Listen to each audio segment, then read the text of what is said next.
Hello everyone and welcome back to another video, and today I'm going to be showing you some game-changing 4 stars. Now these are all my opinion and it's okay if you disagree with some of them and you want to change them up. Anyway, hope you enjoy this video. The first character that I recommend building is Sucrose, as she can be very useful as a support and also swoop up all your enemies at once so they're easier to kill. Her sacrificial fragments is probably her best weapon. In my opinion, I think that the sacrificial fragments is probably the book that is built for her because it has a bunch of elemental mastery on it and it is very useful in general.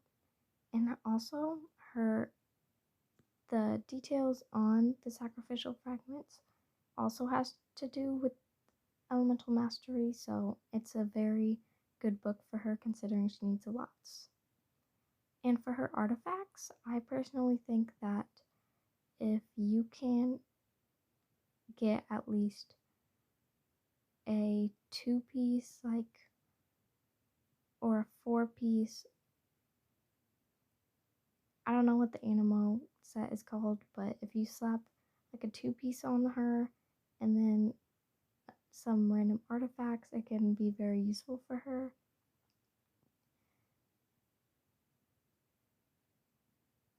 Her constellations, I personally like her constellation 1. I think that it's a very good constellation for her. I'm not 100% on all the details, so you'd probably have to look that up. For her talents, I didn't really level them up, but whenever I get to her, I'll probably end up leveling her up her 2 bottom talents at the top. And this is why I recommend that you build Sucrose. The next character that you should use is Xingqui. He's a very good support character for Raiden and a lot of other characters.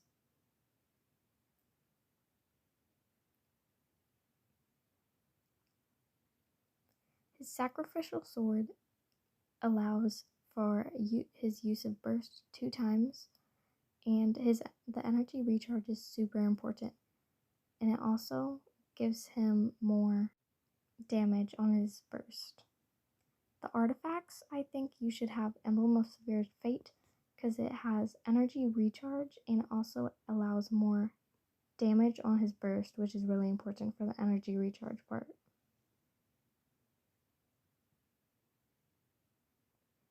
His constellation that he's best at is obviously 6, however, I just got him recently, so unfortunately I do not have very many constellations of his.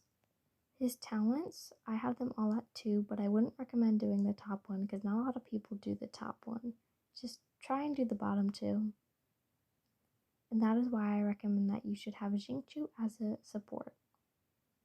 The next 4-star character you should be using is Xiangling. Xiangling is very useful, especially with the Raiden Shogun as well. And her burst is also very amazing.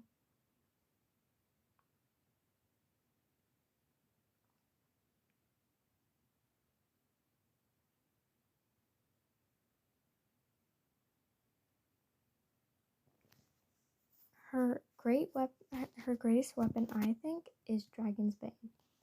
Dragon's Bane is very useful for her because it increases damage against opponents affected by Hydro or Pyro by 24%. This weapon is also very good for Hu Tao, if you have her. Her artifacts, I recommend using 4-piece Crimson Witch of Flames or even 2-piece. Unfortunately, I don't have very many good Crimson Witch of Flames pieces, and if you just have 2-piece, it's okay. Just slap a bunch of good artifacts on her. But the 4-piece set for her is also very good too. I like her 3rd constellation because it affects her talent, Pyronade, NATO, and it's like very, very useful because it makes her 3rd talent useful and it has more damage to it, and that makes her better as a support. The next 4-star character that you should definitely use, who is my personal favorite, is Diona. I recommend using the sacrificial bow on her. I haven't really built it, so I've just been using rust on her, but yeah, just build sacrificial bow if you have it. Super good. With artifacts, you could probably just, like, with your HP artifacts, just throw them all on Diona. Because I don't know if you know this, but her shield scales off of HP.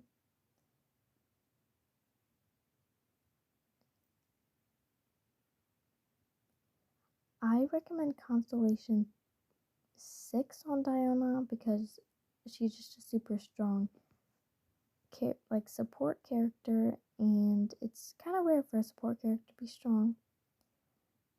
I don't know if you guys would like to do the first constellation, but if you wouldn't, just do the Icy Paws and the Burst, because the Ice Paw talent makes her shield stronger, and I'm pretty sure it scales off of attack, and her burst also.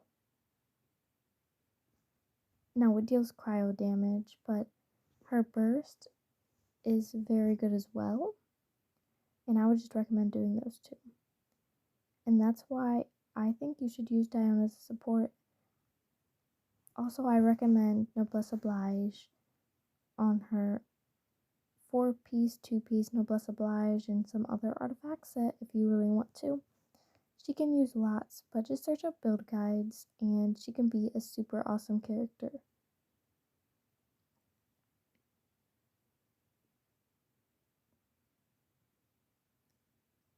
That's why I think you should definitely use Diona as a support character, because she's just very strong in general. She's kind of like a main DPS beside your other main DPS. I hope you enjoyed this video, and if you guys did, I hope you found the tips super helpful. And another thing is, if you don't like my opinion, then you can switch stuff up a little, and you can disagree.